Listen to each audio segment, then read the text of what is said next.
क्या है विद्या संबल योजना? क्या ये बेरोजगारों के लिए फायदेमंद है या फिर नुकसानकारी?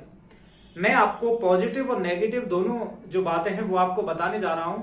आप वीडियो को थोड़ा ढंग से देखना और खुद ही डिसाइड करना कि विद्या संबल योजना आपके लिए लाभकारी है या फिर हानिकारक। नमस्कार साथियों, मैं हूं सर्वदमन शर्मा और आप देख रहे हो IM सर्वदमन। तो चलिए शुरू करते हैं। देखिए, विद्या संबल योजना है, उसके दो सबसे बड़े फायदे देखते हुए माननीय मुख्यमंत्री जी के द्वारा इस योजना को लागू किया गया। फायदा सबसे बड़ा जो है वो ये है कि बेरोजगारों को क्या मिलेगा, इससे कुछ आर्थिक लाभ मिलेगा। और दूसरा जो फायदा सरकार के लिए वो ये है कि स्कूलों में जो शैक्षणिक व्यवस्था है वो भी क्या चलती रहेगी, दुरुस्त और चुरुस्त चलती रहेगी। इसलिए ये योजना लाई गई। कैसे चयन होगा आप सबको पता है कि 75% आपके शैक्षणिक और 25% आपके प्रशैक्षणिक जो योग्यता है उनके अनुपात में देकर के और फिर क्या होगा, आपका चयन होगा। चयन कौन करेगा? संबंधित जो आपका स्कूल है, विद्यालय है, उसका संस्था प्रधान, PEO या CBO DO के माध्यम से आपका क्या होगा, चयन होगा।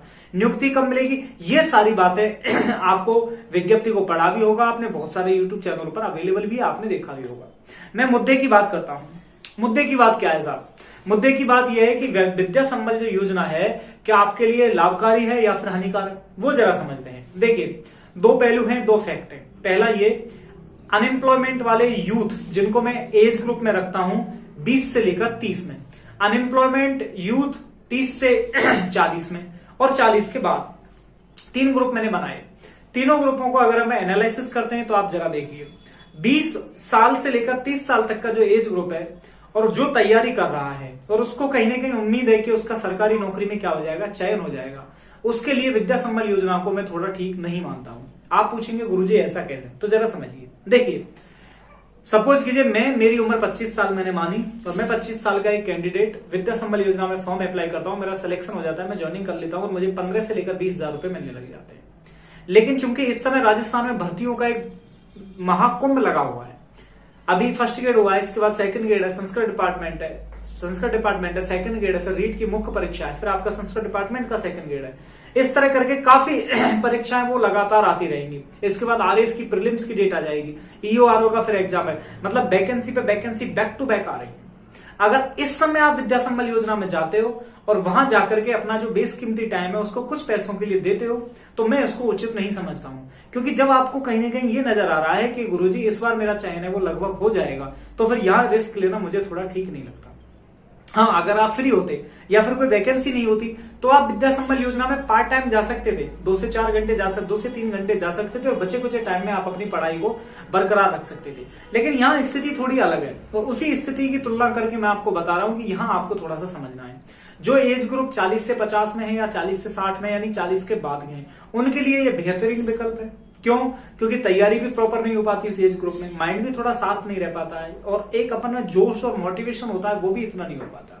अगर वो किसी विद्यालय में विद्या संबल योजना के तहत काम करते हैं तो आर्थिक आमदनी भी होगी, साथ साथ बच्चों का भी फायदा होगा, तो उनके लिए मैं इसको क्या मानूंगा, श्रेष्ठ कर मानूंगा। अब बीच वाले जो कैंडिडेट है वो जरा सोचिए, उनके पास विकल्प ये है कि उनको ये लग रहा है कि मैं रीट की परीक्षा दे नहीं रहा और सेकंड ग्रेड की दे रहा हूं, तो सेकंड ग्रेड की परीक्षा आप दे लीजिए और उनसे ये कहिए कि सर मैं ज्वाइन करने के इतने दिन बाद रेगुलर आ जाऊंगा, कोशिश कीजिए कॉपरेट करने के, अगर हो जाए तो आपके लिए अच्छा विकल्प है। कुल मिला के ये है, विद्या संबल योजना में कुछ साथियों की हमारे की राय थी क्या स्थायी होने के चांसेस हैं तो जरा देखिए, स्थायी होने के चांस पर मैं ये कहना चाहूंगा कोई संभावना मुझे प्रतीत नहीं होती स्थायी होने की। समस्या ये है कि इससे पहले भी कई सारी योजनाएं राजस्थान में आई हैं, बहुत पहले जो आती थी, यानी कि 1990 के दशक में, 2000 के दशक में, वहां तो संभावनाएं थी। 2010 के दशक से संभावनाएं कम होती जा रही हैं, कम क्या खत्म से होती जा रही हैं। अभी विद्यार्थी मित्र, पैरा टीचर्स वगैरह को स्थायी भी किया गया है, तो वो उनका वेतन भी लगभग आपके वेतन के बराबर ही है और उनमें भी खास अपॉर्चुनिटी नहीं मिली। लगभग 10 से 15 साल उन्होंने काम किया, तब जाके उनको रिटायरमेंट के करीब आ गए वो लोग, तब जाके उनको ये वेतन नसीब हुआ जो आपको अब मिल रहा है। तो कहीं ना कहीं स्थायी की उम्मीद तो मुझे नहीं नजर आती। दूसरी बात यह है कि जैसे ही स्कूल लेक्चरर की वैकेंसी कंप्लीट होती है तो अभी जो लेक्चरर लगाए जाएंगे गेस्ट फैकल्टी पे, उनको हटा दिया जाएगा। अब ये अभी भविष्य के गर्त में छिपा हुआ है, चुनावी साल है, कि क्या उनको नजदीक के विद्यालय में लगाया जाएगा जहां पोस्ट खाली है, या फिर उनको हटा ही परमानेंट दिया जाएगा, वो हम कुछ नहीं कह सकते। अभी फिलहाल इस बारे में कुछ नहीं कहा जा सकता। तो आप थोड़ा ठंडे दिमाग से सोचिए कि मुझे क्या फैसला लेना है। हालांकि जो लोग बेरोजगार हैं और बिल्कुल एक तरीके से घर पे बैठे हुए उनके लिए बेहतरीन विकल्प है। क्यों? क्योंकि अगर अपन प्राइवेट फर्म में कहीं काम करने जाते हैं, वहां भी 10-15 हजार रुपए मिलते हैं और वर्कलोड बहुत ज्यादा होता है।